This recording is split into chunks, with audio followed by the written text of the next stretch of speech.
নমস্কার। তোমাদের জন্য আসন্ন যে কম্পিটিটিভ পরীক্ষাগুলো রয়েছে তার জন্য ভীষণই ইম্পর্টেন্ট আজকের এই ক্লাসটি। তো প্রথম থেকে শেষ পর্যন্ত তোমরা খুব মনোযোগ সহকারে দেখবে, যেখানে পরীক্ষার জন্য তোমাদের খুবই কিন্তু হেল্পফুল হবে এই ক্লাসটি। দেখো, প্রথম প্রশ্ন কি রয়েছে? নর্মদা নদী, নর্মদা নদী চ্যুতির মধ্য দিয়ে কি হয়েছে? প্রবাহিত হয়েছে। তারপর দেখো, বিসমিল্লা খান, বিসমিল্লা খান একজন কি? একজন বিখ্যাত সানাই শিল্পী। বহু পরীক্ষায় কিন্তু এই প্রশ্নটা এসেছে। তারপরে দেখো, লিটল স্লাম, লিটল স্লাম কথাটি কোন খেলার সঙ্গে যুক্ত? এটা হচ্ছে ব্রিজ খেলা, ব্রিজ খেলার সঙ্গে যুক্ত কিন্তু এই ট্রামটি। তারপর দেখো, চাঁদ থেকে পৃথিবীতে আলো আসতে কত সময় লাগে? 1.26 সেকেন্ড চাঁদ থেকে পৃথিবীতে আলো আসতে সময় লাগে। তারপর দেখো, এই যে হায়দ্রাবাদ, হায়দ্রাবাদ হচ্ছে নিজামের শহর বলা হয়ে থাকে। পরীক্ষায় কিন্তু প্রশ্ন এসেছে, হায়দ্রাবাদ হচ্ছে কিসের শহর? নিজামের শহর। তারপর দেখো, কলকাতা মেডিকেল কলেজ স্থাপিত হয় কত সালে? 1835 সালে। তারপর ভগৎ সিং, ভগৎ সিং ছিলেন একজন বিপ্লবী। তার সহযোগী বিপ্লবী কে ছিলেন? বটুকেশ্বর দত্ত। তারপর দেখো, ইউনাইটেড ইন্ডিয়া হাউসের প্রতিষ্ঠাতা কে? ইউনাইটেড ইন্ডিয়া হাউসের প্রতিষ্ঠাতা হচ্ছে তারকনাথ দাস, একজন বাঙালি। তারকনাথ দাস তিনি কিন্তু ইউনাইটেড ইন্ডিয়া হাউসের প্রতিষ্ঠাতা। তারপর দেখো, সাতবাহান, ইতিহাস থেকে প্রশ্ন, সাতবাহানরা কোন ধাতুর মুদ্রা চালু করেছেন? সেটা হচ্ছে দস্তা। তারা এক ধরনের মুদ্রা চালু করেছিলেন যেখানে যে ধাতুটা ব্যবহার হয়েছিল সেটা কিন্তু দস্তা। তারপর দেখো, শেরি বঙ্গাল, শেরি বঙ্গাল কাদের বলা হয়? শেরি বঙ্গাল বলা হয় হচ্ছে ফজলুল হককে। শেরি বঙ্গাল কাকে বলা হয়?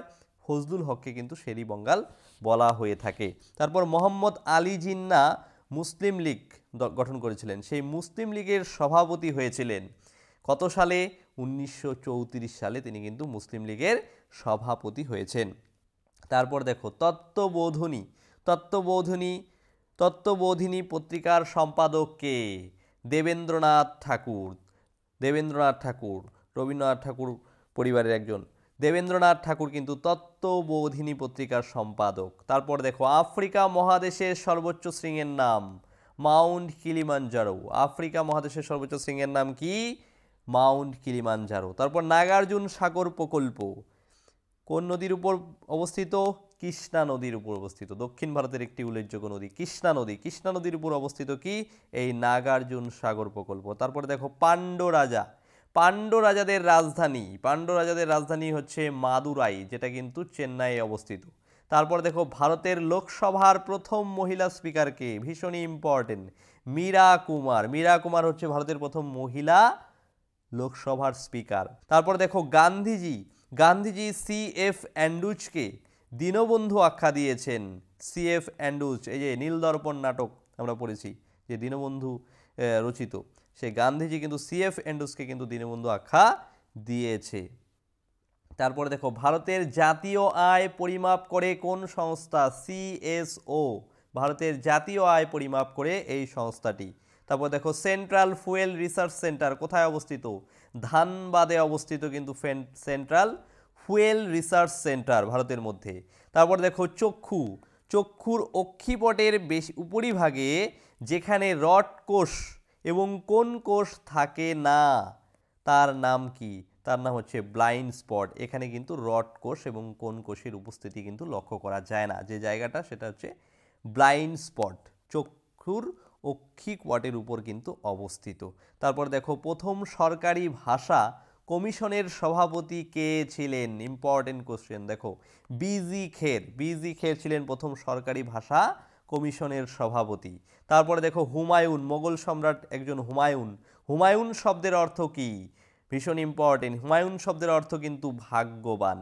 তারপরে দেখো, মান মন্দির প্যালেস কোথায় অবস্থিত? গোয়ালিয়রে অবস্থিত মান মন্দির প্যালেস। পরবর্তী প্রশ্ন দেখো, আর্ট অফ ক্রিকেট বইটি কার লেখা? আর্ট অফ বইটি ডন ব্র্যাডম্যানের লেখা, বিখ্যাত ক্রিকেটার ডন ব্র্যাডম্যান, তার লেখা বইটির নাম হচ্ছে আর্ট অফ ক্রিকেট। তারপর দেখো, প্রথম কমনওয়েলথ গেমস কোথায় অনুষ্ঠিত হয়েছে? প্রথম কমনওয়েলথ গেমস অনুষ্ঠিত হয়েছে কানাডায়। কোথায় হয়েছে? কানাডায় প্রথম কিন্তু কমনওয়েলথ গেমস অনুষ্ঠিত হয়েছে। তারপর দেখো, আলোর গতিবেগ প্রথম কে পরিমাপ করেন? আলোর গতিবেগ প্রথম পরিমাপ করেছেন বিজ্ঞানী রোমার। তারপর ভারতের প্রথম কৃত্রিম উপগ্রহের নামকরণ কি করা হয়েছিল? আর্যভট্ট। কার নাম অনুযায়ী? বিজ্ঞানী আর্যভট্টের নাম অনুযায়ী কিন্তু আর্যভট্ট করা হয়েছে। তারপর ভারতের হোম রুল আন্দোলন একটি ঐতিহাসিক আন্দোলন। এই হোম রুল আন্দোলনের সূচনা কে করেছেন? Annie Besant. অ্যানি বেসান্ত কিন্তু হোম রুল আন্দোলনের সূচনা করেছেন। তারপরে দেখো আটাকামা মরুভূমি, একটি মরুভূমির নাম, এটি কোন দেশে অবস্থিত? এটি কিন্তু চিলি, দক্ষিণ আমেরিকা মহাদেশের একটি অবস্থিত দেশ, চিলিতে কিন্তু অবস্থিত আটাকামা মরুভূমি। তারপরে দেখো কোন রাজ্য প্রধানত কৃষ্ণ মৃত্তিকা অঞ্চল, যেটা রয়েছে কিন্তু মহারাষ্ট্রে। মহারাষ্ট্রে কিন্তু কৃষ্ণ মৃত্তিকা দেখা যায় খুব বেশি, এবং সেখানে কিন্তু কফি, ঠিক আছে, এবং কার্পাস খুব চাষ কিন্তু ভালো হয়ে থাকে। তারপর দেখো কোন যৌগের উপস্থিতিতে জলে স্থায়ী ক্ষরতার সৃষ্টি হয়? উত্তর হয়ে যাবে ক্যালসিয়াম সালফেট। কি হবে? Calcium sulphate. তারপর দেখো মধুবনী চিত্রকলার জন্য কোন রাজ্য বিখ্যাত? এটা হচ্ছে বিহার, আমাদের প্রতিবেশী রাজ্য বিহার। তারপর দেখো আইন অমান্য আন্দোলন কত সালে হয়েছিল? ঐতিহাসিক আন্দোলন 1930 সালে কিন্তু হয়েছিল। এই আন্দোলনে একজন নেতৃত্বকে মহাত্মা গান্ধী। তারপর দেখো মানবদেহে কতগুলো অস্থি বা হাড় রয়েছে? আমরা প্রত্যেকে জানি 206টি কিন্তু হাড় রয়েছে, বিভিন্ন পরীক্ষায় কিন্তু এসেছে। তারপরে দেখো মুঘল চিত্রকলা কোন শাসকের আমলে সবচেয়ে বিখ্যাত হয়ে উঠেছিল? সেটা হচ্ছে মোগল সম্রাট জাহাঙ্গীরের আমলে। কার আমলে? মোগল সম্রাট জাহাঙ্গীরের আমলে। তারপর পৃথিবীর প্রধান প্রাকৃতিক অঞ্চলগুলি কিসের ভিত্তিতে নির্ধারিত হয়? পৃথিবীর যে প্রাকৃতিক অঞ্চলগুলো রয়েছে সেই অঞ্চলগুলোর নীতি নির্ধারণ করা হয়ে থাকে সেই অঞ্চলের উষ্ণতা, বৃষ্টিপাত এবং হচ্ছে স্বাভাবিক উদ্ভিদের উপর। তারপরে দেখো কোন ভিটামিন রক্ত জমাট বাঁধতে সহায়তা করে? উত্তর হয়ে যাবে ভিটামিন কে। ভিটামিন কে কিন্তু রক্ত জমাট বাঁধতে সহায়তা করে। তারপর দেখো ভারতের কোথায় প্রথম বিপ্লবী আন্দোলনের সূচনা হয়েছিল? ভারতের প্রথম বিপ্লবী আন্দোলনের সূচনা হয়েছে কিন্তু মহারাষ্ট্রে। এছাড়া দেখো বিপ্লবী আন্দোলন আর কোন কোন জায়গায় সবথেকে বেশি প্রভাব ফেলেছিল? সেটা হচ্ছে বাংলা, তখন পরাধীন ভারতবর্ষের বাংলা, মহারাষ্ট্র আর হচ্ছে পাঞ্জাব, এই তিনটা জায়গায় কিন্তু বিপ্লবী আন্দোলন কি হয়েছিল? ব্যাপকভাবে হয়েছিল। আর শুরু হয়েছিল কোথায়? মহারাষ্ট্রে।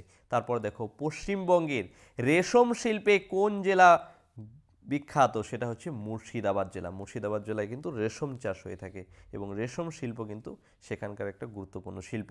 তারপর দেখো বাংলার শেষ স্বাধীন নবাব, বহু পরীক্ষায় কিন্তু এই প্রশ্নটা এসেছে। বাংলার শেষ স্বাধীন নবাব বলা হয়ে থাকে নবাব সিরাজউদ্দৌলাকে। কাকে বলা হয়? সিরাজউদ্দৌলাকে। তারপর দেখো হিমালয় পর্বতমালা প্রধানত কোন শিলায় গঠিত? হিমালয় পর্বতমালা কিন্তু পাললিক শিলা দ্বারা গঠিত। কোন শিলা দ্বারা গঠিত? পাললিক শিলা। তারপরে দেখো তাপ বৃদ্ধিতে চৌম্বক পদার্থের চৌম্বকত্ব কি দেখা যায়? তাপ যখন বৃদ্ধি পায় তখন কোনো চৌম্বক পদার্থ যদি থাকে সেখানে চৌম্বক পদার্থের চৌম্বকত্ব কিন্তু হ্রাস পেয়ে যায়, অর্থাৎ চৌম্বক আকর্ষণ কিন্তু কমে যায়। তারপরে দেখো পৃথিবীর বৃহত্তম মহাকাব্যের নাম, ভীষণ ইম্পর্টেন্ট, সেটা হয়ে যাবে মহাভারত। পৃথিবীর বৃহত্তম মহাকাব্যের নাম কি? মহাভারত। আচ্ছা, পরবর্তী প্রশ্ন দেখো সংসদের দুটি অধিবেশনের মধ্যে সর্বাধিক কত দিনের ব্যবধান থাকতে পারে? সংসদের কক্ষ রয়েছে দুটি, আমরা জানি, লোকসভা এবং রাজ্যসভা। এদের অধিবেশন বসে, এই অধিবেশনের মধ্যে সর্বাধিক সময় ব্যবধান থাকে হচ্ছে 6 মাস, মানে 6 মাসের ঊর্ধ্বে কিন্তু করা যাবে না, তার আগে করতে হবে। ঠিক আছে। তারপর দেখো লাক্ষাদ্বীপ একটি কি ইউনিয়ন টেরিটরি, ঠিক আছে। এই লাক্ষাদ্বীপের প্রধান ভাষা কি? এটা হচ্ছে মালয়ালম ভাষা, ঠিক আছে। এটা হচ্ছে কেরালার উপকূলে অবস্থিত এই লাক্ষাদ্বীপ, সেখানকার ভাষা হচ্ছে, প্রধান ভাষা হচ্ছে মালয়ালম। তারপরে দেখো শের ই পাঞ্জাব নামে কে পরিচিত? ভীষণ ইম্পর্টেন্ট। দেখো লালা লাজপত রায়, তিনি কিন্তু শের ই পাঞ্জাব নামে পরিচিত এবং পাঞ্জাব থেকে কি করতেন? রিপ্রেজেন্ট করতেন। আচ্ছা, শিবাজি, ঠিক আছে, শিবাজির রাজ্যাভিষেক কত সালে হয়েছিল? 1674 সালে, ঠিক আছে। প্রথম কোন দেশ ভারতের সঙ্গে বাণিজ্যিক সম্পর্ক স্থাপন করে? দেখো ভারতবর্ষে বাণিজ্য স্থাপন করতে ইউরোপের বিভিন্ন দেশ কিন্তু এসেছিল, তার মধ্যে প্রথম কোন দেশ এসেছিল? সেটা হচ্ছে পর্তুগাল। কোন দেশ? পর্তুগাল, ভীষণ ইম্পর্টেন্ট।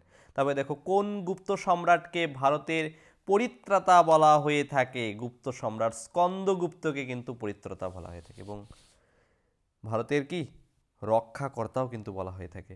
তারপরে দেখো বিশ্বের রুটির ঝুড়ি বলা হয় কোন দেশকে? বিশ্বের রুটির ঝুড়ি বলা হয় কিন্তু ইউক্রেনকে। ইম্পর্টেন্ট কোশ্চেন কিন্তু। তারপরে দেখো অ্যাভোগাড্রোর সংখ্যা, বিখ্যাত বিজ্ঞানী অ্যাভোগাড্রো, তার যে সংখ্যা মান নির্ধারণ করেছেন ভীষণ ইম্পর্টেন্ট, 6.023 × 10⁻23। এটাকে গুণ করলে আমরা অ্যাভোগাড্রোর সংখ্যা পেয়ে থাকি। তারপরে দেখো মানবদেহের কোন গ্রন্থিটি কর্টিজেন হরমোন প্রস্তুতিতে কিন্তু সাহায্য করে, সেটা হচ্ছে অ্যাড্রিনাল গ্রন্থি। কোন গ্রন্থি? অ্যাড্রিনাল।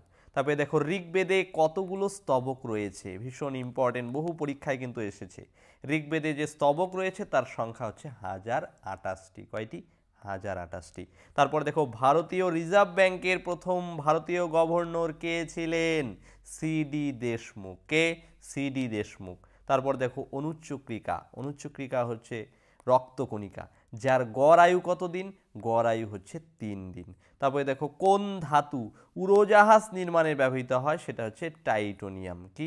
টাইটোনিয়াম। তারপর দেখো শেরশাহ একজন কি শাসক বলতে পারি, শেরশাহের অপর নাম হচ্ছে কি? ফরিদ খাঁ, এবং তাকে কিন্তু শের খাঁও বলা হয়ে থাকে। তবে দেখো ফ্রিয়ন গ্যাস কোথায় ব্যবহৃত হয়? ফ্রিয়ন গ্যাস ব্যবহৃত হয় হলো রেফ্রিজারেটরে, মানে ফ্রিজের মধ্যে কিন্তু ফ্রিয়ন গ্যাস ব্যবহার করা হয়। তারপরে দেখো গয়না প্রস্তুতিতে সোনার সঙ্গে কি মেশানো হয়ে থাকে, সেটা হচ্ছে তামা। গয়না প্রস্তুতিতে সোনার সঙ্গে কিন্তু তামা মিশিয়ে কি করা হয়? সোনার সঙ্গে মিশিয়ে সেই সোনাটাকে ব্যবহার করা হয়। তবে দেখো ডেভিস কাপ কোন খেলার সঙ্গে যুক্ত? পরীক্ষার জন্য ইম্পর্টেন্ট প্রশ্ন আসে খেলা সম্পর্কিত। এটি কিন্তু লন টেনিস খেলার সঙ্গে যুক্ত, ডেভিস কাপ। বাজারের মূল্য নিয়ন্ত্রণ নীতি কে চালু করেছিলেন? দেখো বাজারের মূল্য নিয়ন্ত্রণ নীতি চালু করেছিলেন যে সম্রাট, তার নাম আলাউদ্দিন খলজি। খলজি বংশের একজন বিখ্যাত শাসক। তারপর দেখো কিষাণ দিবস কার জন্মদিনে পালন করা হয়ে থাকে? কিষাণ দিবস পালন করা হয়ে থাকে ভারতীয় একজন প্রাক্তন প্রধানমন্ত্রী চৌধুরী চরণ সিং, তার জন্মদিনটিকে কিষাণ দিবস হিসেবে কিন্তু পালন করা হয়ে থাকে। তারপরে দেখো পং জলবিদ্যুৎ কেন্দ্র। পং জলবিদ্যুৎ কেন্দ্রটি কোন রাজ্যে অবস্থিত? এটি হিমাচল প্রদেশে কিন্তু অবস্থিত। তারপরে দেখো কোনটি তাপের সুপরিবাহী কিন্তু বিদ্যুতের কুপরিবাহী? ভীষণ ইম্পর্টেন্ট, দেখো ভালো করে প্রশ্নটা পড়ো। কোনটি তাপের সুপরিবাহী, মানে তাপ পরিবহন করতে পারে কিন্তু বিদ্যুতের তাপ কিন্তু পরিবহন করতে পারে না, বিদ্যুতের কুপরিবাহী? সেটি হয়ে যাবে উত্তর অভ্র। কি? অভ্র খনিজ মৌল। তারপরে দেখো সেন বংশের প্রতিষ্ঠাতা কে? সামন্ত সেন। সেন বংশের প্রতিষ্ঠাতা সামন্ত সেন। পরবর্তী প্রশ্ন দেখো প্রথম ইলেকট্রনিক ট্রেন কত সালে চালু হয়? ইলেকট্রনিক ট্রেন কিন্তু, স্বাভাবিক ট্রেন কিন্তু চালু হয়েছিল 1853, কিন্তু ইলেকট্রনিক ট্রেন কিন্তু চালু হয় 1925 সালে। তারপর দেখো ভাস্কো দা গামা একজন পর্তুগিজ নাবিক, কত সালে ভারতবর্ষে পদার্পণ করেছেন? 1498 সালে। ভারতের কালিকট বন্দরে কিন্তু তিনি পৌঁছেছেন, পরীক্ষার জন্য কিন্তু ইম্পর্টেন্ট। তারপরে দেখো শশাঙ্কের রাজধানী কোথায় অবস্থিত? কর্ণ সুবর্ণতে অবস্থিত। তারপর 1896 সালে প্রথম অলিম্পিক গেমস কোথায় হয়েছে? গ্রিসের রাজধানী এথেন্সে কিন্তু হয়েছে, সালটা মনে রাখবে 1896 সাল। তারপরে দেখো বাড়িতে ব্যবহৃত রান্নার গ্যাসের প্রধান উপাদান কি? রান্নার গ্যাস যে ব্যবহার করা হয় এলপিজি, সেখানে প্রোপেন এবং বিউটেন থাকে গ্যাসীয় উপাদান হিসেবে। তারপর দেখো আফ্রিকা এবং ইউরোপকে পৃথক করেছে কোন প্রণালী? উত্তর হবে জিব্রাল্টার প্রণালী। কোন প্রণালী? জিব্রাল্টার প্রণালী। তারপরে দেখো ভারতে প্রায় কত শতাংশ বনাঞ্চল রয়েছে? উত্তর হয়ে যাবে 20%। তারপরে দেখো অ্যামনেস্টি ইন্টারন্যাশনালের সদর দপ্তর কোথায় অবস্থিত? এটা উত্তর হয়ে যাবে লন্ডনে। তারপর দেখো জব্বলপুর শহরটি কোন নদীর তীরে অবস্থিত? নর্মদা নদীর তীরে অবস্থিত যে শহরটি, তার নাম হচ্ছে জব্বলপুর। তারপর দেখো হীরক বিশেষভাবে কাটলে তার উজ্জ্বলতা কিন্তু বাড়ে, কেন? এটা হচ্ছে উচ্চ প্রতিসরাঙ্কের জন্য হয়ে থাকে। হীরক যখন কাটা হয় তখন তার উজ্জ্বলতা, ঠিক আছে, ব্রাইটনেসটা কিন্তু বেড়ে যায়। কি কারণ? সেটা হচ্ছে তার উচ্চ প্রতিসরাঙ্কটা বেড়ে যায়, তার জন্য কিন্তু এই ঘটনাটা হয়ে থাকে। ভীষণ ইম্পর্টেন্ট। তারপর দেখো মানব দেহের কোন গ্রন্থিটিকে মাস্টার গ্র্যান্ড বলা হয়ে থাকে বা প্রভু গ্রন্থি বলা হয়ে থাকে? উত্তর হয়ে যাবে পিটুইটারি। কাকে বলা হয়? পিটুইটারিকে প্রভু গ্রন্থি বা মাস্টার গ্র্যান্ড বলা হয়। তারপর দেখো আইনি আকবরী, বিখ্যাত একটি গ্রন্থ। আইনি আকবরী কে রচনা করেছেন? আবুল ফজল। কার সম্পর্কিত? আকবর সম্পর্কিত। পরবর্তী প্রশ্ন দেখো কোনটি সিন্ধু নদের উপনদী নয়? সিন্ধু নদের উপনদী নয়, দেখো এখানে অপশনে রয়েছে কিন্তু শোন। এবার আমাদের জেনে রাখতে হবে সিন্ধু নদীর কিন্তু 5টি উপনদী রয়েছে। কয়টি উপনদী? এই 5টি উপনদী কি? দেখো চন্দ্রভাগা, বিতাস্তা যেটাকে ঝিলাম বলা হয়ে থাকে, এছাড়া ইরাবতী, বিপাশা আর হচ্ছে শতদ্র। এটা হচ্ছে এইগুলোই হচ্ছে সিন্ধু নদীর 5টি উপনদী, যেখানে কিন্তু শোন নেই। তাহলে দেখো অপশনে রয়েছে সোন। তাহলে সোন কিন্তু সিন্ধু নদীর কিন্তু উপনদী নয়। এরকম কিন্তু পরীক্ষা অপশন ভিত্তিক প্রশ্ন কিন্তু দেবে, তাই ভালো করে মনে রাখবে। তারপরে দেখো চিতওয়ান জাতীয় উদ্যান কোন দেশে অবস্থিত? চিতওয়ান হচ্ছে একটি জাতীয় উদ্যান, এটি কিন্তু নেপালে অবস্থিত। কোথায় অবস্থিত? নেপালে। The songs of India, the songs of India বইটি কার লেখা? সরোজিনী নাইডু, একজন স্বাধীনতা সংগ্রামী সরোজিনী নাইডু, তার লেখা কিন্তু বইটির নাম দ্য সংস অফ ইন্ডিয়া। তারপর দেখো ইউরোপের রুগ্ন মানব কোন দেশকে বলা হয়ে থাকে? ইউরোপের রুগ্ন মানব, উত্তর হয়ে যাবে তুরস্কে। তুরস্ককে কিন্তু বলা হয়ে থাকে ইউরোপের রুগ্ন মানব। তারপরে ভারতের কোথায় ইউরেনিয়াম পাওয়া যায়? সেটা হয়ে যাবে জাদুগোড়াতে। কোথায় পাওয়া যায়? জাদুগোড়াতে। তারপর দেখো চম্বল নদী কোন রাজ্যের উপর দিয়ে প্রবাহিত হয়নি? তাই এখানে কিন্তু পশ্চিম ভারতের রাজ্য দেওয়া আছে গুজরাট, তাই গুজরাটের উপর দিয়ে কিন্তু প্রবাহিত হয়নি। তারপরে দেখো সাইলেন্ট ভ্যালি, সাইলেন্ট ভ্যালি কোথায় অবস্থিত? এটি কিন্তু কেরালা রাজ্যে অবস্থিত। কোথায় অবস্থিত? কেরালায় অবস্থিত সাইলেন্ট ভ্যালি। এবং সাইলেন্ট ভ্যালি সম্পর্কিত কিন্তু একটি আন্দোলনও হয়েছিল, যেটাকে বলা হয় সাইলেন্ট ভ্যালি আন্দোলন। পরবর্তী প্রশ্ন দেখো কি রয়েছে, জাতীয় উন্নয়ন পর্ষদ কত সালে গঠিত হয়? তাহলে জাতীয় উন্নয়ন পর্ষদ এটি কিন্তু 1952 সালে কিন্তু গঠিত হয়েছে। তারপর দেখো শুদ্ধি আন্দোলন, শুদ্ধি আন্দোলনের প্রবর্তক কে? ইতিহাস থেকে একটি প্রশ্ন। শুদ্ধি আন্দোলনের প্রবর্তক হচ্ছে দয়ানন্দ সরস্বতী। দয়ানন্দ সরস্বতী হচ্ছে শুদ্ধি আন্দোলনের কি? প্রবর্তক। তারপরে দেখো গুপ্তাব্দ প্রচলন করেন কে? গুপ্তাব্দ প্রচলন করেছে গুপ্ত বংশের শাসক প্রথম চন্দ্রগুপ্ত। তার আমলে কিন্তু গুপ্তাব্দ সময়কালের সূচনা হয়। তারপর দেখো বংশগতির ধারক ও বাহক কাকে বলা হয়? বংশগতির ধারক এবং বাহক বলা হয়ে থাকে ডিএনএ এবং আরএনএ কে। বিজ্ঞানের একটি টার্ম, ডিএনএ এবং হচ্ছে আরএনএ কে বলা হয় বংশগতির ধারক ও বাহক। তার পরবর্তী প্রশ্ন দেখো মনসবদারি, মনসবদারি প্রথা কত সালে চালু হয়? 1571 সালে কিন্তু চালু হয়। মোগল বংশের সম্রাট আকবর, তার আমলে কিন্তু এই মনসবদারি প্রথা চালু হয়েছিল 1571 সালে। তারপর দেখো তড়িৎ চুম্বক প্রস্তুতির ক্ষেত্রে কোনটি বেশি কার্যকর? তড়িৎ চুম্বক যখন প্রস্তুত করা হয় তখন কিন্তু এই চুম্বকের আকর্ষণীয় বস্তু কিন্তু লোহা, লোহা লাগে, সেরকম নরম লোহা কিন্তু ব্যবহার করা হয়। তারপর দেখো ভীষণ ইম্পর্টেন্ট, এই যে তোমরা আমাকে রক্ত দাও আমি তোমাদের স্বাধীনতা দিব, একটি উক্তি। এই উক্তিটি কে করেছেন? নেতাজি সুভাষচন্দ্র বসু, প্রত্যেকে আমরা জানি। তারপর দেখো বাতাসের চাপ মাপা হয় কোন যন্ত্রের সাহায্যে? ব্যারোমিটার। বহু পরীক্ষায় কিন্তু এই প্রশ্নটা এসেছে। বাতাসের চাপ মাপা হয় যে যন্ত্রের সাহায্যে, সেটার নাম হলো ব্যারোমিটার। তারপরে দেখো পরক্রমাঙ্ক, পরক্রমাঙ্ক উপাধি কে গ্রহণ করেছিলেন? গুপ্ত বংশের শ্রেষ্ঠ সম্রাট সমুদ্রগুপ্ত। সমুদ্রগুপ্ত কিন্তু পরক্রমাঙ্ক কিন্তু উপাধি কিন্তু গ্রহণ করেছিলেন। তারপরে দেখো পৃথিবীর গভীরতম হ্রদ, ইম্পর্টেন্ট প্রশ্ন, দেখো বৈকাল হ্রদ পৃথিবীর হচ্ছে গভীরতম হ্রদ। তারপরে দেখো কেচোর শাসঙ্গের নাম কি? ভেরি ভেরি ইম্পর্টেন্ট, কেচোর শাসঙ্গের নাম হচ্ছে দেহতক। কি হবে? দেহতক। তারপরে দেখো সবাত শ্বসন পদ্ধতি, সবাত শ্বসন পদ্ধতিতে কত কিলো ক্যালোরি শক্তি উৎপন্ন হয়ে থাকে সাধারণত? সেটা হচ্ছে 686 কিলো ক্যালোরি শক্তি উৎপন্ন হয়ে থাকে। তারপর দেখো ভারতীয় সংবিধানের প্রস্তাবটি কত সালে সংশোধিত হয়? ভারতীয় যে সংবিধান, সেই সংবিধানের প্রস্তাবটি 1976 সালে কিন্তু সংশোধিত হয়েছে। কারণ ভারতীয় সংবিধানের প্রস্তাবনা গ্রহণ করা হয়েছে স্বাধীনতার পরবর্তী সময়ে, এবং তার পরবর্তী কিন্তু 1976 সালে কিন্তু সেটা সংশোধনও হয়েছে। তারপর দেখো ওস্তাদ মনসুর, ওস্তাদ মনসুর কোন মুঘল সম্রাটের আমলের একজন বিখ্যাত চিত্রকর ছিলেন? তিনি হলেন জাহাঙ্গীর, মানে জাহাঙ্গীর ছিলেন তখন মোগল বংশের সম্রাট। সেই সময়ে ওস্তাদ মনসুর কিন্তু মোগল সম্রাটের যে রাজসভা সেখানকে একজন চিত্রকর কিন্তু ছিলেন। তারপর দেখো লোহার ব্যবহারের নির্দেশক প্রথম কোন অঞ্চলে পাওয়া গিয়েছে? সেটা হচ্ছে গান্ধার।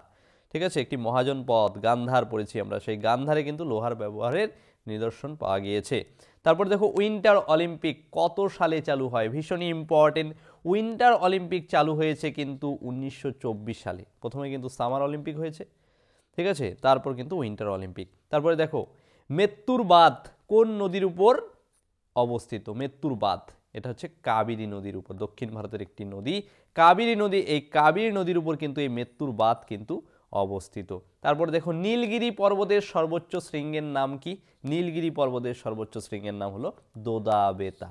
দোদাবেতা হচ্ছে নীলগিরি পর্বতের সর্বোচ্চ শৃঙ্গ। তারপর দেখো দেওঘরের দশাবতার মন্দির, এই দেওঘরের দশাবতার মন্দিরটি কোন যুগে তৈরি হয়েছিল? উত্তর হয়ে যাবে গুপ্ত যুগে। গুপ্ত যুগে কিন্তু এই মন্দিরটি তৈরি হয়েছিল। তারপর দেখো সূর্যের সব থেকে কাছের গ্রহ কোনটি? বুধ। তারপর মেহেরগড় সভ্যতা কোথায় আবিষ্কৃত হয়েছে? বহু পরীক্ষায় এসেছে কিন্তু বেলুচিস্তান, পাকিস্তানের বেলুচিস্তানে কিন্তু এই মেহেরগড় সভ্যতার নিদর্শন পাওয়া যায় এবং মেহেরগড় সভ্যতা কিন্তু আবিষ্কৃত হয়েছে। যা ফাসওয়া জারিজ, ঠিক আছে, তিনি কিন্তু এই মেহেরগড় সভ্যতা আবিষ্কার করেছে। পতঙ্গভুক্ত বা পতঙ্গভুক উদ্ভিদের মধ্যে রয়েছে যেমন কলসপত্রী, সূর্য শিশির, এগুলো এই সমস্ত উদ্ভিদ কিন্তু পতঙ্গভুক, মানে পতঙ্গ ওদেরকে খাবার হিসেবে গ্রহণ করে। তারপরে দেখো মানুষের ত্বকের বর্ণ নির্ধারণ করে কে? সেটা হচ্ছে মেলানিন। এই মেলানিন কিন্তু আরেকটা কাজ করে, সেটা হচ্ছে ক্যান্সারের, ত্বকের ক্যান্সারের হাত থেকে কিন্তু রক্ষাও করে, ঠিক আছে। তারপর দেখো দুই প্রকোষ্ঠ বিশিষ্ট হৃৎপিণ্ড কোন প্রাণীর দেহে দেখতে পাওয়া যায়? সেটা হচ্ছে মাছেদের দেহে দেখা যায়। তারপরে দেখো হর্ষঙ্ক বংশ, হর্ষঙ্ক বংশের শেষ রাজা কে? হর্ষঙ্ক বংশের শেষ রাজা হলো নাগদর্শক এবং প্রথম রাজা কে? প্রথম রাজা কিন্তু বিম্বিসার। তারপরে দেখো জয়দেব কোন রাজার সভাকবি ছিলেন? জয়দেব কিন্তু রাজা লক্ষণ সেনের কিন্তু সভাকবি ছিলেন, সেন বংশের একজন শাসক লক্ষণ সেন, তারই সভাকবি কিন্তু ছিলেন এই জয়দেব। তারপরে দেখো মাজুলি দ্বীপ কোন নদীর উপর অবস্থিত? মাজুলি দ্বীপ কিন্তু ব্রহ্মপুত্র নদের উপর কিন্তু অবস্থিত এবং ভারতের সর্ববৃহত্তম কিন্তু এই দ্বীপ, এই মাজুলি দ্বীপ। তারপরে দেখো ভারতের দক্ষিণ মধ্য রেলের সদর দপ্তর কোথায় অবস্থিত? সেকেন্দ্রাবাদে কিন্তু অবস্থিত ভারতীয় দক্ষিণ মধ্য রেলের সদর দপ্তর। তারপরে দেখো ব্লু ভিট্রিয়াল, ব্লু ভিট্রিয়ালের রাসায়নিক নাম কি? ব্লু ভিট্রিয়ালের রাসায়নিক নাম হচ্ছে কপার সালফেট। কপার সালফেট হচ্ছে ব্লু ভিট্রিয়লের রাসায়নিক নাম। তারপরে দেখো রাউরকেল্লা, রাউরকেল্লা লৌহ ইস্পাত কারখানাটি কোথায় অবস্থিত? রাউরকেল্লা লৌহ ইস্পাত কারখানাটি কিন্তু ঝাড়খণ্ডে অবস্থিত। এটি কিন্তু জার্মানির সহযোগিতায় কিন্তু এই ইস্পাত কেন্দ্র বা কারখানাটি কিন্তু গড়ে উঠেছে। তারপর দেখো সংবিধানের 370 ধারা, যে 370 ধারা কিন্তু বাতিল করা হয়েছে, যেটা কিন্তু একমাত্র জম্মু কাশ্মীরে কিন্তু প্রযোজ্য ছিল, সেই 370 ধারা কিন্তু বাতিল করা হয়েছে। তারপরে দেখো ডপলার এফেক্ট, ডপলার এফেক্ট কিসের সঙ্গে যুক্ত?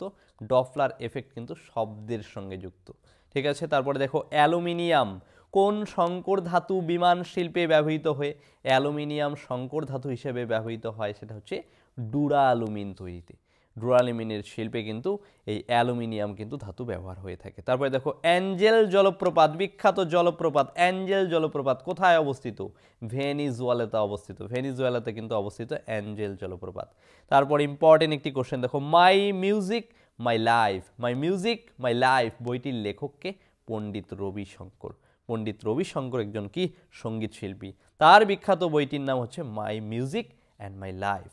তারপরে দেখো খণ্ড এক ধরনের উপজাতি, এই উপজাতিদের বসবাস কোথায় লক্ষ্য করা যায়? ভারতের একটি রাজ্য, সেটা হচ্ছে উড়িষ্যা রাজ্য এবং পশ্চিমবঙ্গের কিন্তু একটি প্রতিবেশী রাজ্য এই উড়িষ্যা। তারপরে দেখো একজন পূর্ণবয়স্ক লোকের প্রতিদিন প্রায় কত কিলো ক্যালোরি শক্তির প্রয়োজন? সেটা হচ্ছে 2500 থেকে 3000 কিলো ক্যালোরি কিন্তু শক্তি প্রয়োজন একজন পূর্ণবয়স্ক মানুষের ক্ষেত্রে। তারপরে দেখো কোন ভিটামিনের অভাবে মানবদেহে বিশেষ করে মহিলাদের ক্ষেত্রে বন্ধ্যাত্ব রোগ দেখা যায়? সেটা হচ্ছে ভিটামিন ই এর অভাবজনিত কারণে। তারপরে দেখো অমৃতসর, পাঞ্জাবের অমৃতসরের বিখ্যাত স্বর্ণ মন্দিরটির নির্মাতা কে? সেটা হচ্ছে শিখ গুরু রামদাস। শিখ গুরু রামদাস তার সময় কিন্তু এই অমৃতসরের স্বর্ণ মন্দিরটি কিন্তু নির্মিত হয়েছিল। তারপর দেখো শের শাহ, শের শাহ সূরিবংশের একজন শাসক, শের শাহের প্রকৃত নাম কি? ফরিদ খাঁ। শের শাহের প্রকৃত নাম হচ্ছে ফরিদ খাঁ। অনেক পরীক্ষায় কিন্তু এই প্রশ্নটা কিন্তু এসেছে, ভীষণই ইম্পর্টেন্ট। তারপরে দেখো 1853 খ্রিস্টাব্দে ভারতের প্রথম রেলপথ ব্যবস্থা চালিত হয়। কোথা থেকে কোথায় হয়েছিল? মুম্বাই থেকে থানে পর্যন্ত। এই প্রশ্নটিও কিন্তু বহু পরীক্ষায় এসেছে। তারপরে দেখো সাধারণ উষ্ণতায় তরল অধাতু কোনটি? উত্তর হয়ে যাবে ব্রোমিন, পরীক্ষায় আসা প্রশ্ন। তারপরে দেখো কোন দিনটি বিশ্ব পরিবেশ দিবস পালিত হয়? 5ই জুন তারিখে কিন্তু প্রত্যেক বছর বিশ্ব পরিবেশ দিবস পালিত হয়। তারপর দেখো কি রয়েছে, ভারতীয় রাষ্ট্রপতি পদপ্রার্থীকে অন্তত কত বছর বয়স হতে হবে? তাহলে ভারতীয় রাষ্ট্রপতি যিনি হবেন তার কমপক্ষে কিন্তু ৩৫ বছর হতে হবে। আর অন্যান্য আরও কিছু যোগ্যতা রয়েছে, তার মধ্যে কিন্তু ৩৫ বছর বয়স কিন্তু মিনিমাম হতে হবে। তবে দেখো শিখদের ধর্মগ্রন্থের নাম কি? গ্রন্থ সাহেব। ভারতের বৃহত্তম রাজ্য কোনটি? রাজস্থান। আর ক্ষুদ্রতম রাজ্য গোয়া। তারপর দেখো মেঘদূতম কার লেখা? মেঘদূতম হচ্ছে মহাকবি কালিদাসের লেখা। তবে দেখো স্বরাজ আমার জন্মগত অধিকার, এই উক্তিটি কে করেছেন? বাল গঙ্গাধর তিলক কিন্তু করেছেন, স্বরাজ আমার জন্মগত অধিকার। তারপর দেখো গান্ধীজিকে মহাত্মা নাম দিয়েছে কে? ভীষণ ইম্পর্টেন্ট, রবীন্দ্রনাথ ঠাকুর কিন্তু গান্ধীজিকে মহাত্মা নামটা দিয়েছেন। তবে দেখো বছরের কোন দিনটি জল বিষুব নামে পরিচিত? 23শে সেপ্টেম্বর, অর্থাৎ এই তারিখে কিন্তু দিন এবং রাত্রি কি হয়? সমান হয়। তারপরে দেখো ভারতের উপরাষ্ট্রপতিকে, ভারতীয় উপরাষ্ট্রপতি যে পদ রয়েছে সেটা কিন্তু রাজ্যসভার সভাপতি। ভারতীয় উপরাষ্ট্রপতি তিনি কিন্তু রাজ্যসভার সভাপতিত্ব করেন, তার পদাধিকার বলে। তবে দেখো মরিশাস দ্বীপপুঞ্জ কোথায় অবস্থিত? মরিশাস দ্বীপপুঞ্জ কিন্তু ভারত মহাসাগরের উপর কিন্তু অবস্থিত। তবে দেখো নিম্নলিখিত রোগগুলির মধ্যে কোনটি বংশগত রোগ? এটা হচ্ছে হিমোফিলিয়া। হিমোফিলিয়া কিন্তু একটি বংশগত রোগ। তারপরে দেখো জীববিদ্যার জনক কাকে বলা হয়? অ্যারিস্টটলকে কিন্তু জীববিদ্যার জনক বলা হয়ে থাকে। তবে দেখো আণবিক সংযোজন যে চুক্তিকে সংগঠিত হয়, আণবিক সংযোজক যে চুক্তিতে সংগঠিত হয় তাকে কি বলা হয়? তাকে বলা হয় নিউক্লিয় চুল্লি। নিউক্লিয় চুল্লি বলা হয় আণবিক সংযোজক চুক্তিকে। তবে দেখো রোটাং গিরিপথ কোন রাজ্যে অবস্থিত? রোটাং গিরিপথ কিন্তু হিমাচল প্রদেশে অবস্থিত। কোথায় অবস্থিত? Himachal Pradesh. Aedes aegypti, Aedes aegypti মশার আক্রমণে কোন রোগ হয়? এডিস ইজিপ্টাই মশার আক্রমণে কিন্তু ডেঙ্গু রোগ হয়ে থাকে, ডেঙ্গু। তবে দেখো টরেন্স নদী কোন মহাদেশে অবস্থিত? টরেন্স নদী অস্ট্রেলিয়া মহাদেশে কিন্তু একটি বিখ্যাত নদী টরেন্স নদী, এই অস্ট্রেলিয়া মহাদেশে কিন্তু অবস্থিত। তবে দেখো মৃচ্ছকটিকম, মৃচ্ছকটিকম একটি গ্রন্থ, এই গ্রন্থের রচয়িতাকে? শূদ্রক, ঐতিহাসিক শূদ্রক। শূদ্রক কিন্তু এই মৃচ্ছকটিকম গ্রন্থের রচয়িতা। তবে দেখো কিংস কাপ, কিংস কাপ কোন খেলার সঙ্গে যুক্ত? ভেরি ইম্পর্টেন্ট, মেন্স ফুটবল, অর্থাৎ পুরুষ ফুটবল খেলোয়াড় যারা রয়েছে তারা যে খেলবে সেই সম্পর্কিত একটি কাপ হচ্ছে কিংস কাপ। তারপরে দেখো গুয়ারিয়া, গুয়ারিয়া জলপ্রপাত কোথায় অবস্থিত? এটি কিন্তু ব্রাজিল, ব্রাজিলে অবস্থিত কিন্তু এটি জলপ্রপাত। তারপরে দেখো national chemical laboratory, national chemical laboratory কোথায় অবস্থিত? এটা হচ্ছে ভারতবর্ষের মহারাষ্ট্রের পুনেতে কিন্তু অবস্থিত ন্যাশনাল কেমিক্যাল ল্যাবরেটরি। তবে দেখো একজন সুস্থ স্বাভাবিক লোকের সিস্টোলিক চাপ কত? সিস্টোলিক অর্থাৎ হৃদস্পন্দনের চাপ রয়েছে, সিস্টোলিক চাপ যেটা হচ্ছে হাই প্রেশার যেটাকে বলা হয় সেটা হচ্ছে 120 অর্থাৎ 120 mm/Hg। ঠিক আছে, এটা হচ্ছে সিস্টোলিক চাপ। তারপরে দেখো কিনাল স্টেডিয়াম, কিনাল স্টেডিয়াম কোথায় অবস্থিত? জামশেদপুরে কিন্তু অবস্থিত কিনাল স্টেডিয়াম। পরবর্তী প্রশ্ন, মানবদেহে রক্ত সংবহন প্রক্রিয়া কে আবিষ্কার করেছে? মানবদেহে যে রক্ত সংবাহিত হয় এই প্রক্রিয়াটা আবিষ্কার করেছে বিজ্ঞানী উইলিয়াম হার্ভে, উইলিয়াম হার্ভে। তবে দেখো কোন ধাতু গ্যালভানাইজেশন এ পদ্ধতিতে ব্যবহৃত হয়? গ্যালভানাইজেশন পদ্ধতিতে ব্যবহৃত হয় যে ধাতুটি সেটির নাম হলো দস্তা, সেটির নাম দস্তা। তবে দেখো চুনের রাসায়নিক সংকেত কি? চুনের রাসায়নিক সংকেত হলো CaO, চুনের রাসায়নিক সংকেত কি? CaO। তারপর ভারতে প্রথম জনগণনা কবে শুরু হয়েছে? ভারতের প্রথম জনগণনা কিন্তু শুরু হয়েছে 1872 সালে। ভারতের জনগণনা প্রথম কত সালে শুরু হয়? 1872 সালে।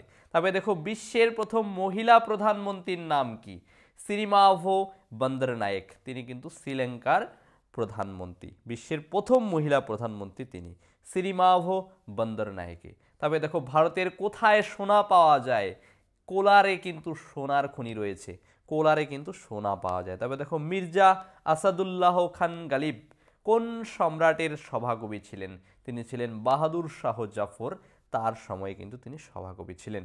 তারপরে দেখো রাজ্যপালকে কে নিয়োগ করে থাকেন? ইম্পর্টেন্ট একটি প্রশ্ন, এটা কিন্তু রাষ্ট্রপতি কিন্তু নিয়োগ করে থাকে। তারপরে দেখো 1885 সালে ভারতীয় জাতীয় কংগ্রেসের প্রথম অধিবেশন বসে। কোথায় বসে? মুম্বাইতে কিন্তু প্রথম জাতীয় কংগ্রেসের অধিবেশনটি কিন্তু বসে। তারপরে দেখো মোহনদাস করমচাঁদ গান্ধী অর্থাৎ মহাত্মা গান্ধী কোন গোল টেবিল বৈঠকে যোগ দিয়েছিলেন? তিনি কিন্তু দ্বিতীয় গোলটেবিল বৈঠক, একমাত্র দ্বিতীয় গোলটেবিল বৈঠকে কিন্তু যোগ দিয়েছেন। 3টা গোলটেবিল বৈঠক হয়েছিল, তার মধ্যে তিনি একমাত্র দ্বিতীয় গোলটেবিল বৈঠকে কিন্তু যোগ দিয়েছে, বাকি গোলটেবিল বৈঠকগুলোতে কিন্তু তিনি যোগদান করেননি। তারপরে দেখো কোষের মস্তিষ্ক কাকে বলা হয়, নিউক্লিয়াসকে কিন্তু কোষের মস্তিষ্ক বলা হয়ে থাকে। তারপরে দেখো আকবরের সাম্রাজ্য কটি সুবায়, সুবা হবে, আকবরের সাম্রাজ্য কটি সুবায় বিভক্ত ছিল। আকবর কিন্তু তার সাম্রাজ্যকে কিন্তু 15টি সুবায় বিভক্ত করে চালাতেন। তারপরে দেখো কোন মুঘল সম্রাট জিজিয়া কর তুলে দিয়েছেন, সেটা হলো আকবর।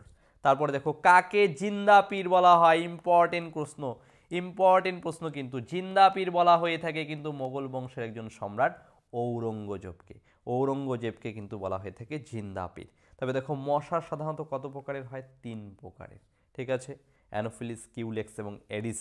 তারপরে দেখো নিচের কোন কাজে সবচেয়ে বেশি কিলো ক্যালোরি খরচ হয়, সেটা হলো দৌড়ানোর সময়, কারণ দৌড়ানোর সময় আমাদের শরীরের সমস্ত অঙ্গ প্রত্যঙ্গ কি হয়, নড়চড় হয়, তাই জন্য এই সময় কিন্তু সবথেকে বেশি কিলো ক্যালোরি শক্তি প্রয়োজন হয়ে থাকে। তবে দেখো তৃতীয় পঞ্চবার্ষিকী পরিকল্পনায় কোন বিষয়ে সর্বাধিক জোর দেওয়া হয়েছিল, সেটা হচ্ছে ভারতকে স্বনির্ভর করে তোলা, ভারত আত্মনির্ভর করে তোলা। তারপরে দেখো মোহনদাস করমচাঁদ গান্ধী কত সালে চম্পারণে সত্যাগ্রহ শুরু করেছিলেন, তাহলে তিনি দক্ষিণ আফ্রিকা থেকে ফিরে এসে কিন্তু সত্যাগ্রহ আন্দোলন শুরু করেন। তার মধ্যে দেখো বিহারের চম্পারণে যে সত্যাগ্রহ আন্দোলন শুরু করেছে সেটা কত সালে, সেটা 1917 সালে। পরবর্তী প্রশ্ন দেখো, আরশোলার মধ্যে কত জোড়া ডানা থাকে, আরশোলায় কত জোড়া ডানা থাকে, সেটা হচ্ছে 2 জোড়া, মানে 4টি কিন্তু ডানা আরশোলা।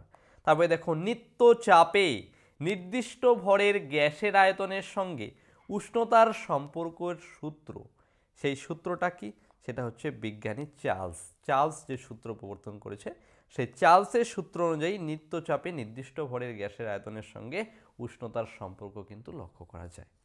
পরবর্তী প্রশ্ন দেখো, ধাতু খোদাইয়ের কাজে কোন গ্যাস ব্যবহৃত হয়, ধাতু খোদাইয়ের কাজে যে গ্যাসটি ব্যবহৃত হয় সেটির নাম হচ্ছে নাইট্রিক অ্যাসিড। কোন অ্যাসিড, নাইট্রিক অ্যাসিড কিন্তু ধাতু খোদাইয়ের কাজে কিন্তু ব্যবহৃত হয়। তারপরে দেখো সোডা ওয়াটারে কোন গ্যাস ব্যবহৃত হয়, সোডা ওয়াটারে ব্যবহৃত হয় যে গ্যাসটি সেটির নাম হচ্ছে কার্বন ডাইঅক্সাইড। সোডা ওয়াটারে কোন গ্যাস ব্যবহৃত হয়, কার্বন ডাইঅক্সাইড। তারপরে দেখো সুলতান মাহমুদ কত সালে ভারতের সোমনাথ মন্দির লুণ্ঠন করেছে, সেটা হচ্ছে 1027 সালে। 1027 সালে কিন্তু সুলতান মাহমুদ তিনি কিন্তু ভারতের সোমনাথ মন্দির কিন্তু লুণ্ঠন করেছে। তারপর দেখো দিল্লির কোন সুলতান সর্বপ্রথম জমি জরিপ করেন, সেটা হচ্ছে আলাউদ্দিন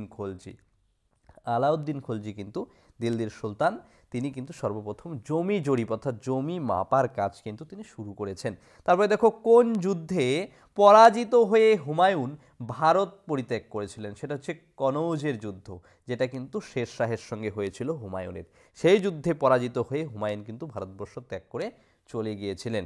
তারপরে দেখো টেরি ওয়ালস কোন দেশের জাতীয় হকি দলের কোচ, তিনি কিন্তু একজন কোচ, সেটা হচ্ছে ভারতের হকি দলের কিন্তু কোচ, ভীষণ ইম্পর্টেন্ট কিন্তু।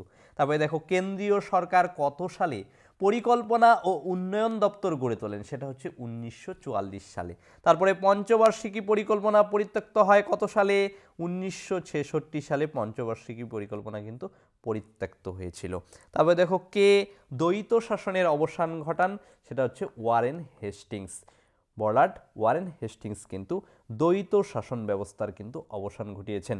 তারপরে দেখো ভারতের প্রথম গভর্নর জেনারেল কে ছিলেন, ভারতের প্রথম গভর্নর জেনারেল ছিলেন লর্ড উইলিয়াম বেন্টিংকে কিন্তু বলা হয়ে থাকে ভারতের প্রথম গভর্নর জেনারেল। অনেক পরীক্ষায় কিন্তু এই প্রশ্নটা এসেছে, ভীষণ ইম্পর্টেন্ট। তারপরে দেখো কোন ইংরেজ সভাপতি সিন্ধু দেশ দখল করেছেন, সেটা হচ্ছে স্যার চার্লস নেপিয়ার, তিনি কিন্তু সিন্ধু দেশ দখল করেছিলেন তার সময়ে।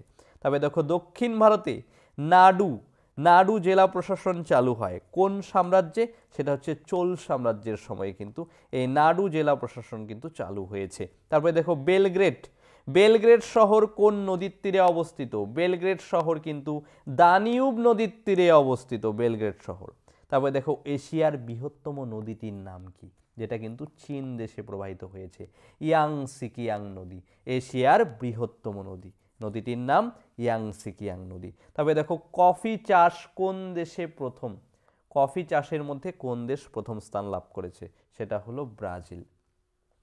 তারপর হীরা উৎপাদনে কোন দেশ সেরা? সেটা হচ্ছে রাশিয়া। তারপর দেখো দক্ষিণ গোলার্ধে সবচেয়ে বড় দিন হয় কত তারিখে? দক্ষিণ গোলার্ধে সবচেয়ে বড় দিন হয় যে তারিখে, সেটা হচ্ছে 22শে ডিসেম্বর। ঠিক আছে, 22শে ডিসেম্বর তারিখে কিন্তু দক্ষিণ গোলার্ধে দিন বড় হয় আর রাত কিন্তু সব থেকে ছোট হয়। তবে দেখো উত্তর ও দক্ষিণ গোলার্ধে দিন রাত সমান হয় কত তারিখে? 21শে মার্চ। 21শে মার্চ তারিখে কিন্তু দিন এবং রাত উভয়ই কিন্তু সমান হয়। তারপর দেখো আইফেল টাওয়ার। আইফেল টাওয়ার যেটা কিন্তু প্যারিসে অবস্থিত, কত সালে তৈরি হয়েছে? 1889 সালে কিন্তু এই আইফেল টাওয়ার তৈরি হয়েছে। পরবর্তী প্রশ্ন, মাইথন জলবিদ্যুৎ প্রকল্পটি, মাইথন জলবিদ্যুৎ প্রকল্প কোন বহুমুখী নদী পরিকল্পনার সঙ্গে যুক্ত? সেটা হচ্ছে দামোদর উপত্যকা, মানে দামোদর নদীর সঙ্গে কিন্তু যুক্ত এই মাইথন জলবিদ্যুৎ প্রকল্পটি। আচ্ছা, পরবর্তী প্রশ্ন দেখো, কোনো বিলকে সই না করা পর্যন্ত তা কিন্তু আইনে পরিণত হয় না। আর এই বিলে সই কে করেন? রাষ্ট্রপতি। অর্থাৎ সংসদের উভয় কক্ষে লোকসভা এবং রাজ্যসভার সাংসদ দ্বারা বিলটা পাশ হয় এবং রাষ্ট্রপতি সিগনেচার করলে সেটা কিন্তু আইনে পরিণত হয়। তারপর দেখো জৈন ধর্মের একজন প্রবর্তক মহাবীর, মহাবীরের পিতার নাম কি? সিদ্ধার্থ। তারপর দেখো রাধারানী গ্রন্থ, রাধারানী গ্রন্থটির রচয়িতাকে? বঙ্কিমচন্দ্র চট্টোপাধ্যায় কিন্তু রাধারানী গ্রন্থের রচয়িতা। Indian institute of sugar technology, Indian institute of sugar technology কোথায় অবস্থিত? এটা কিন্তু কানপুরে অবস্থিত। তারপরে দেখো কোনো বস্তুর ভার বা ওজন এবং ভর তার সঙ্গে কি সম্পর্ক রয়েছে? সেটা হচ্ছে সমানুপাতিক সম্পর্ক। তারপরে দেখো ক্লোরিনের প্রধান উৎস নিচের কোনটি? ক্লোরিন তার প্রধান উৎস হচ্ছে রক সল্ট। তারপরে দেখো ত্রিস্তর পঞ্চায়েত ব্যবস্থা, ত্রিস্তর পঞ্চায়েত ব্যবস্থায় সব থেকে নিচের স্তরে কোনটি রয়েছে? সেটা হলো গ্রাম পঞ্চায়েত। আরও যে দুটি স্তর রয়েছে সেটা হচ্ছে পঞ্চায়েত সমিতি এবং জেলা পরিষদ। তারপর দেখো ভারতীয় জাতীয় কংগ্রেসের প্রথম অধিবেশন কোথায় বসেছিল? মুম্বাইতে 1885 সালে। তারপরে দেখো কৃষ্ণ মৃত্তিকার জল ধারণ ক্ষমতা কেমন? কৃষ্ণ মৃত্তিকায় কিন্তু জল ধারণ ক্ষমতা অত্যন্ত বেশি। তারপরে দেখো ছোটদের রিকেট রোগ হয় কোন ভিটামিনের অভাবে? সেটা হলো ভিটামিন ডি এর অভাবে কিন্তু এই রিকেট রোগ হয়। তারপর দেখো নেইমার কোন দেশের খেলোয়াড়? নেইমার কিন্তু ব্রাজিলের একজন ফুটবল খেলোয়াড়। তারপর সুইডেনের রাজধানী কোনটি? সুইডেনের রাজধানীর নাম হচ্ছে স্টকহোম। তারপর দেখো ভারতীয় সংবিধানে সুপ্রিম কোর্টের বিষয়টি কোন দেশ থেকে নেওয়া হয়েছে? সেটা কিন্তু আমেরিকা থেকে নেওয়া হয়েছে।